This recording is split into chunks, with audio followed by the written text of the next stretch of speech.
still press the pace. But yeah, she's very well. She's never run this far, this hard before, being her debut marathon. So this is new territory for her, and she looks pretty good doing it. She's working. You can see it in the face, but she's able to maintain that pace and keep that lead.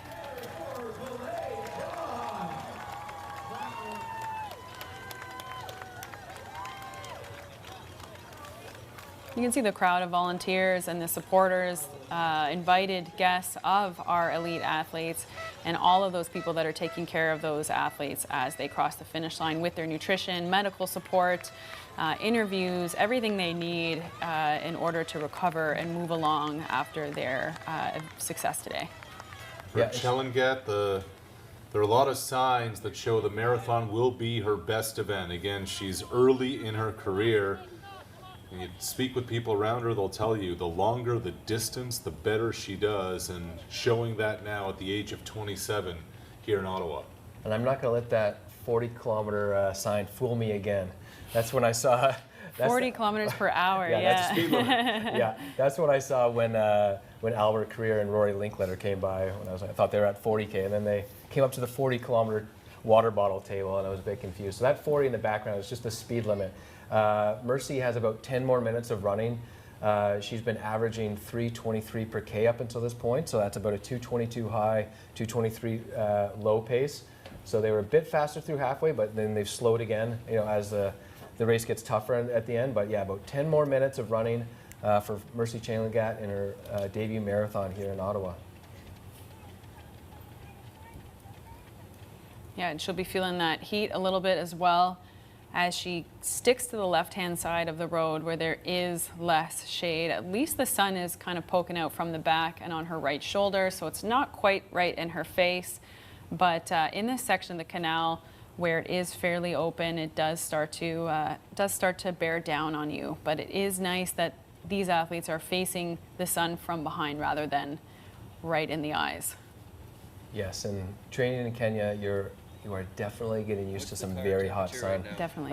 Where Mercy would train, you're within 100 kilometers of the equator, and you're at 2,400 meters, so you're very close to the sun. And somebody like me would get burned there in about 10 minutes in the middle of the day. So, yeah, it's not what you want. You don't want hot weather, but I'm sure she's pretty used to it. And also, her NCAA career was down in Alabama, and I've also trained in Alabama. Their competitors, the Auburn, but it's really hot and humid down there.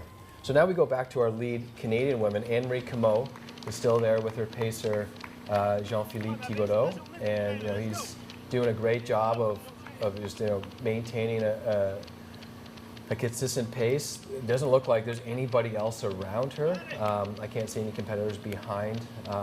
I'm not sure if she is caught up to anybody in that lead pack who fell off or not. But she's looking really strong, and I'm gonna do a little quick pace calculation and come back and see if she's on pace for a PB. Especially, as her coach, I would love to see. It doesn't look like she's fighting the course or the event at all.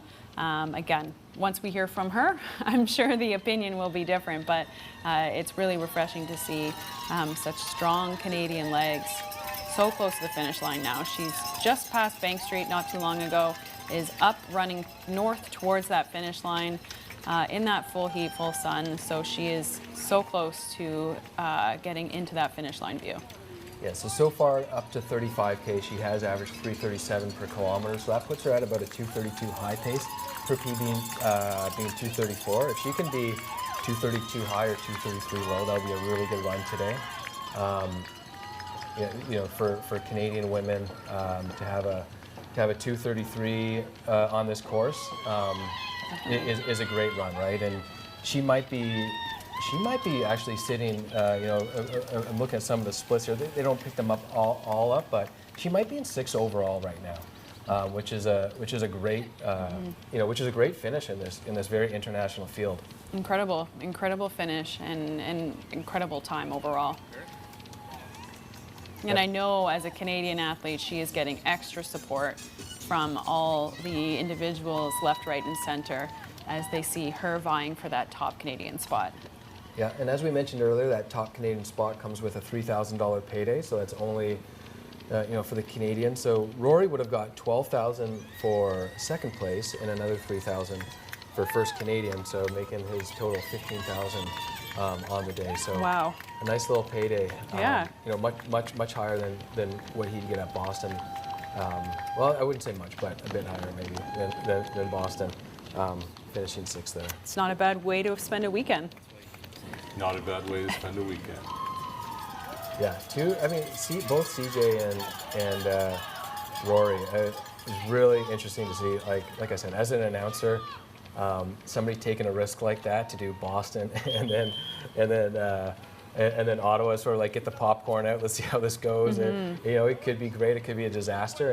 And they both fared really well coming back. And he's done these sort of things before and done well at it, but it's a bit new territory for Rory, and he came away with two really good marathons in a 5-week period. And here we see Mercy she just keeps chugging along and looks great. It's going to be really interesting to see how her career is. This going to be something similar to Albert, where Albert wins Ottawa, gets his name out there, gets into the New York and Boston fields and really mixes it up with the best in the world. And this could be the springboard for Mercy as well. She might win Ottawa. We've seen past Toronto and Ottawa champions use that as a springboard. The big marathons, they see, like a New York City marathon, they see these results, and if you're able to win here in Ottawa, you're able to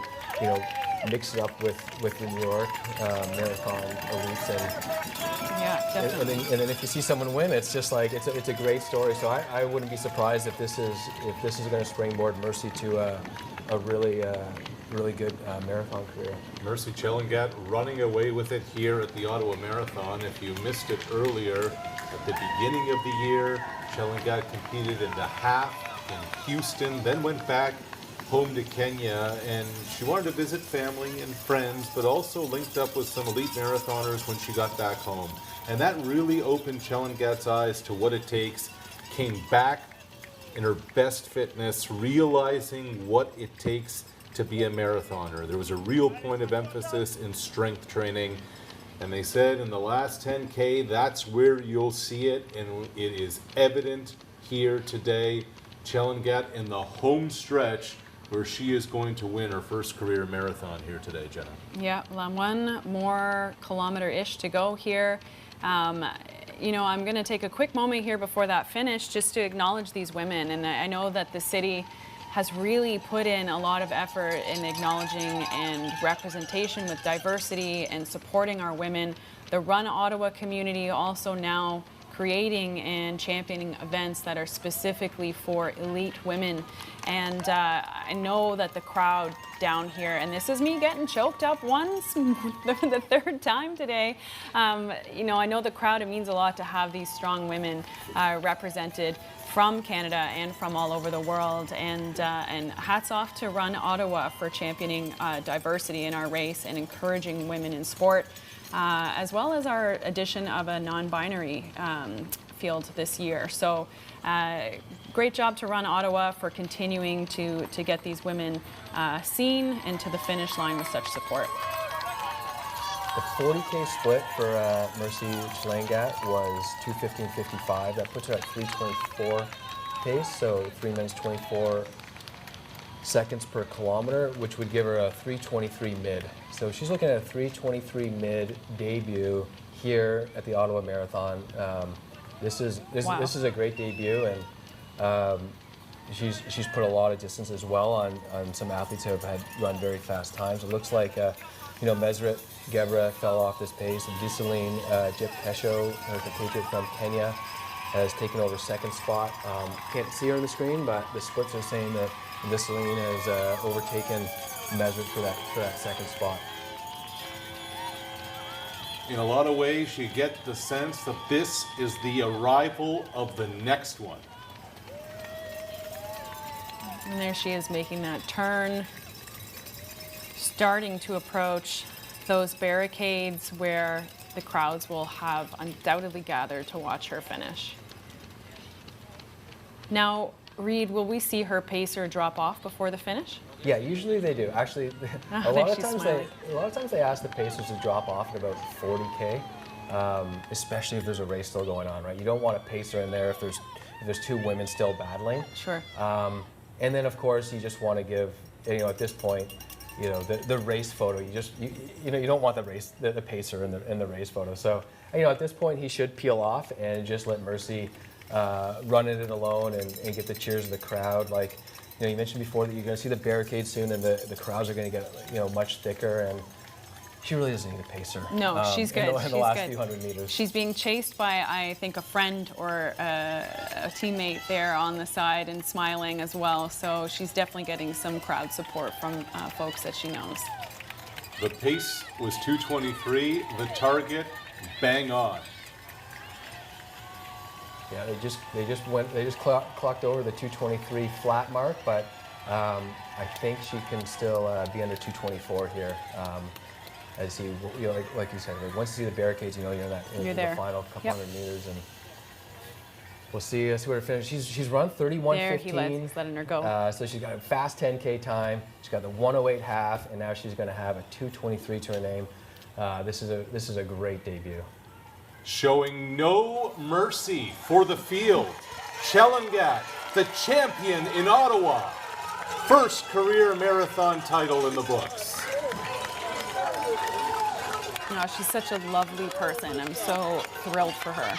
The embrace with her coach, Jack Mulhaney. Made the trip from Minnesota. Mercy Chelangat. They said the longer the distance, the better she does. The payoff comes today in the Tartan Ottawa Marathon. And there is a Flagstaff, overwhelming Flagstaff.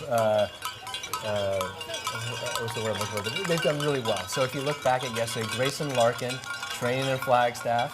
Yeah. She won the 10K.